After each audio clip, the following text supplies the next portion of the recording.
오늘 돈 이야기가 아니라 역사 얘기를 좀 해보려고 합니다. 우리나라 역사에서 우리가 좀 생각을 하고 좀 알고 넘어갔으면 좋겠다 싶은 그런 굵직굵직한 사건들이 있을 때는 저도 이제 돈 이야기 아니라 역사 얘기를 좀 해보려고 합니다. 오늘은 날이 날이니만큼 4월 3일입니다. 4월 3일 1948년 4월 3일에 제주도에서 엄청난 사건이 있었죠. 그래서 우리가 제주 4.3 사건이라고 부르기도 합니다.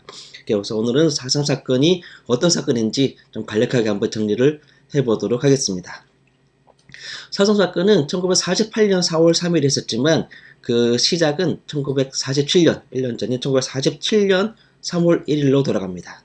3월 1일은 1919년 3월 1일에 우리가 독립을 위한 만세운동을 했죠. 3.1절로 우리가 아직도 기념을 하고 있고 우리나라 대한민국 헌법 전문에도 우리는 3.1 운동 정신을 계승한다라고 명시되어 있습니다.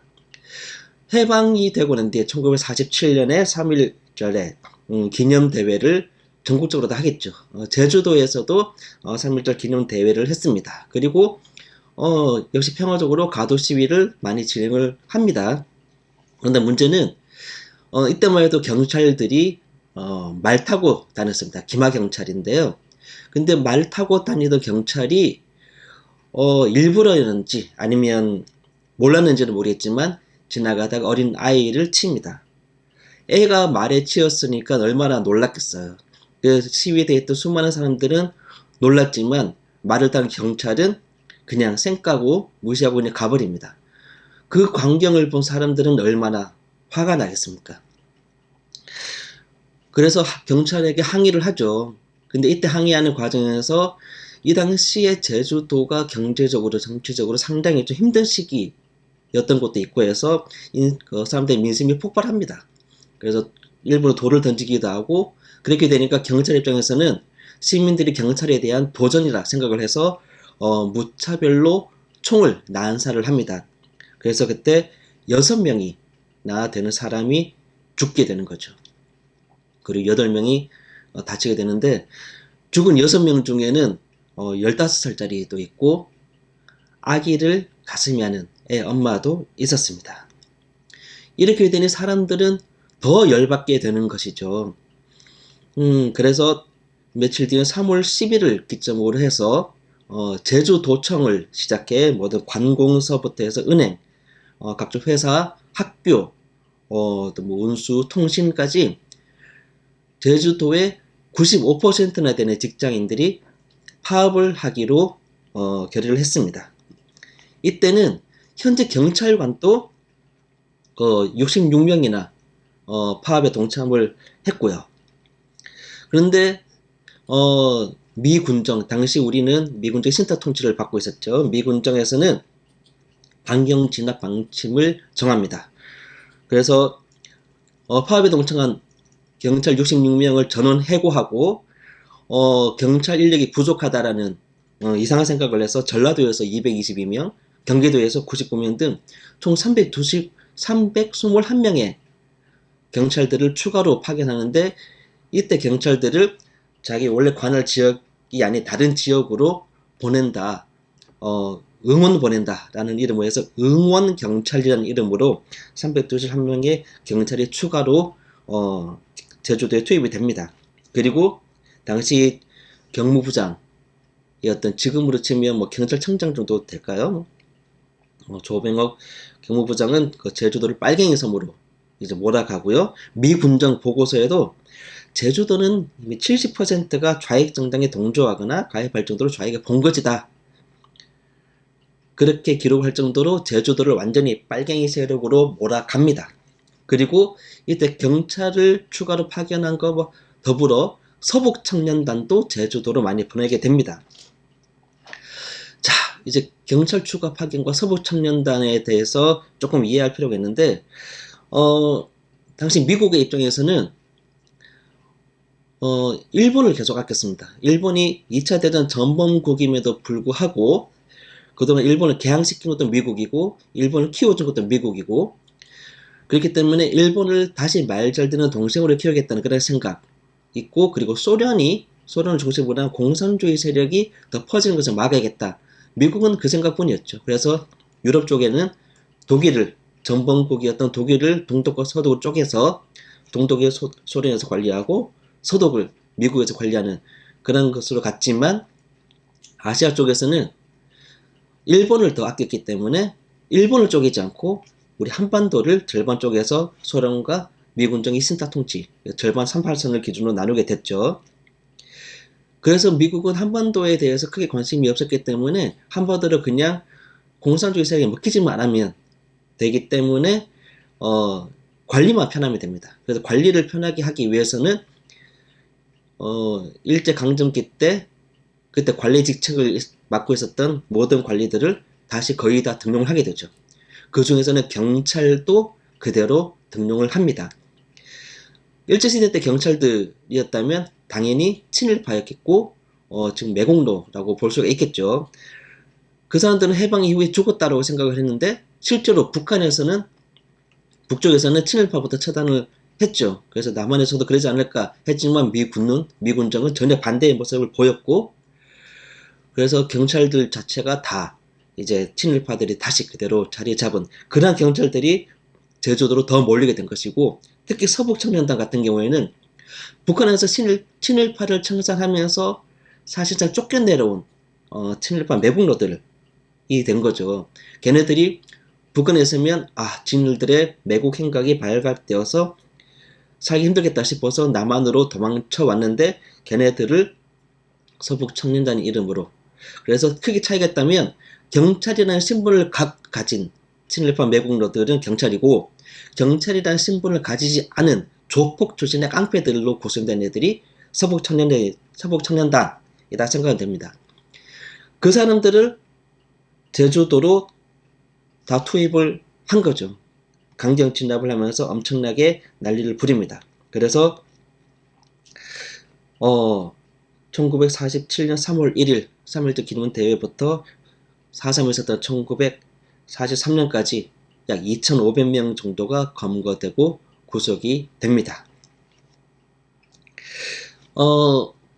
제주도 사람들은 일제시대 때는 제주도가 일본으로 우리나라 곡물이나 모든 것을 빼가기 위한 통로의 역할을 했는데, 갑자기 이제 일본과의 그게 딱 끊겨버리니까 경제적으로 아직 자립의 기반이 갖춰지기는 힘든 시기. 근데 그 상황에서 인구는 늘어나고, 왜냐하면 일본으로 식민지 시대 때 일본으로 갔던 사람들도 이제 해방이 돼서 다시 제주도로 돌아온 사람도 많기 때문에 사람은 늘어나고, 근데 생산된 식량은 부족하고, 비료부터 해서 일제시대 때보다 10%밖에 비료가 공급이 되지 않았다고 합니다. 식량은 줄고 인구 늘어나고, 하지만 공출이라고 하죠. 생산된 것을 강제로 빼가는 공출되는 양은 일제시대 때보다 훨씬 더 늘어나고, 먹고 살기는 힘든데 사회적으로는 서북청년단 애들이 설치고 경제적으로는 먹고 살기 힘들고,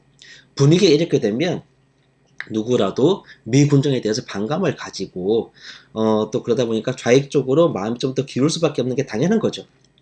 그런 상황에서 이제 해가 바뀌고 48년이 되었습니다. 48년 1월에 이제 남한 이승만이 그렇게 주장을 했죠. 남한에서 만이라도 단독 선거를 해서 남한 단독 정부를 만들자. 그렇게 되니까 좌익 쪽에서 반대를 하고 우익 쪽에서도 반발합니다. 그렇게 단독 선거를 해버리면 남북이 완전히 분단이 되어버리기 때문에. 그래서 특히 우익 쪽에서도 김규식 이런 분들은 북하고 계속 협상을 해서 우리 통합정부, 통일정부를 만들자라고 했지만, 이승만과 미군정은 다 필요 없다. 그냥 남한만이라도 빨리 정권 만들자. 이렇게 되는 거죠. 그래서 이런 분위기가 이제 선거 반대 분위기 또 이어지는 와중에 드디어 1948년 4월 3일이 됩니다. 4월 3일 새벽 2시에 이제 제주도에 남았던 이제 좌익의 남로당에서 중심이 되어서 제주도에 있는 24개 경찰서 중에서 12개 경찰서를 습격하고 서북청년회나 이런 우익단체들을 또 습격을 합니다. 이게 바로 4.3의 시작입니다. 그래서 시장은 1947년 3.1절 기념대회에서 사망자가 발생한 것부터 이제 본격적으로 시작되었다. 그리고 진짜 시작은 48년 4월 3일이다. 라고 보면 되고요.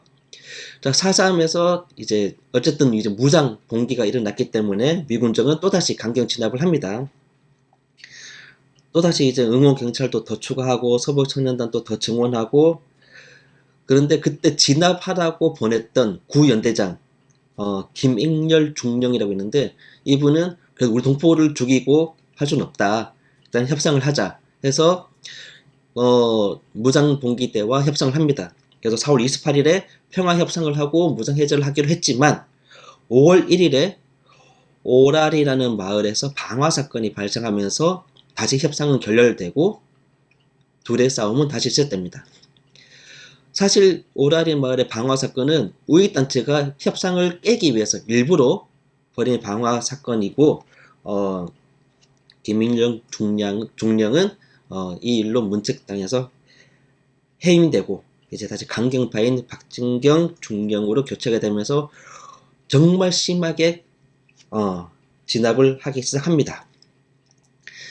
자, 다음 달 5월 10일에 드디어 남한 단독 선거가 이루어지는데, 전국 200개의 선거구 중에서 제주도에도 선거구가 3개가 있었는데 열심히 선거 방해 작전을 펼쳤고, 이후 결과는 투표소 3개 중에서 2개가 투표인 미달로 무효 선거가 됩니다.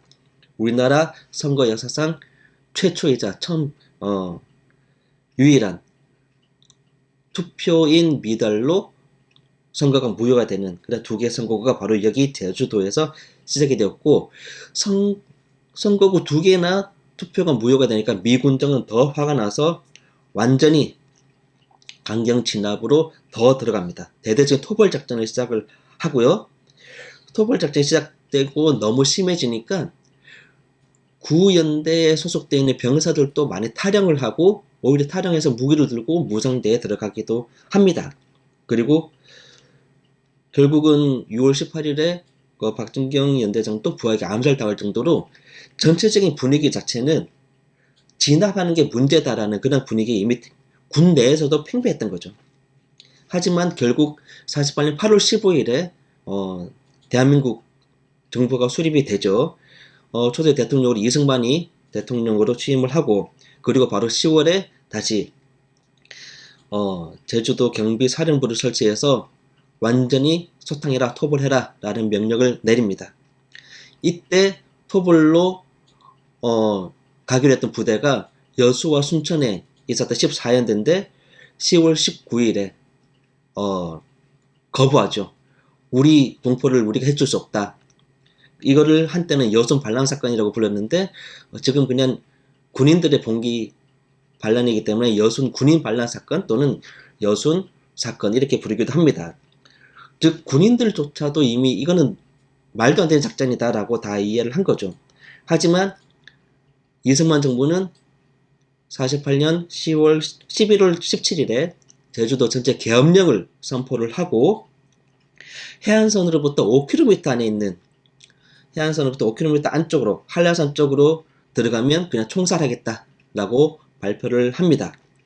이걸 초토화 작전이라고 부르는데, 이때 49년 3월 정도까지 약 4, 5개월 정도 동안 집중된 초토화 작전에서 희생된 사망자만 약 2만 5천에서 3만 명 정도로 추산을 하고 있습니다. 초토화 작전 이전에 희생당한 사람 숫자의 10배 정도가 되는데요. 이때는 어떻게까지 했냐면 5km 안쪽에 집이 있던 사람도 많았을 텐데 그 사람들을 이제 해안가 쪽으로 강제로 이주를 시키죠.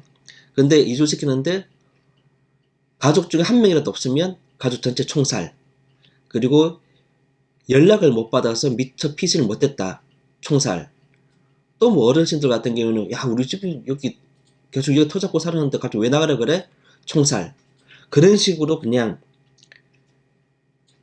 다 그냥 정말 말 그대로 초토화 작전. 그리고 마을 전체, 집 전체는 불태워버립니다. 아무도 살지 못하게. 그리고 1950년, 이제 또 다시 1년이 지났죠. 1950년 6월에는 결국 북한의 김일성이 남침을 하면서 전쟁이 시작됩니다.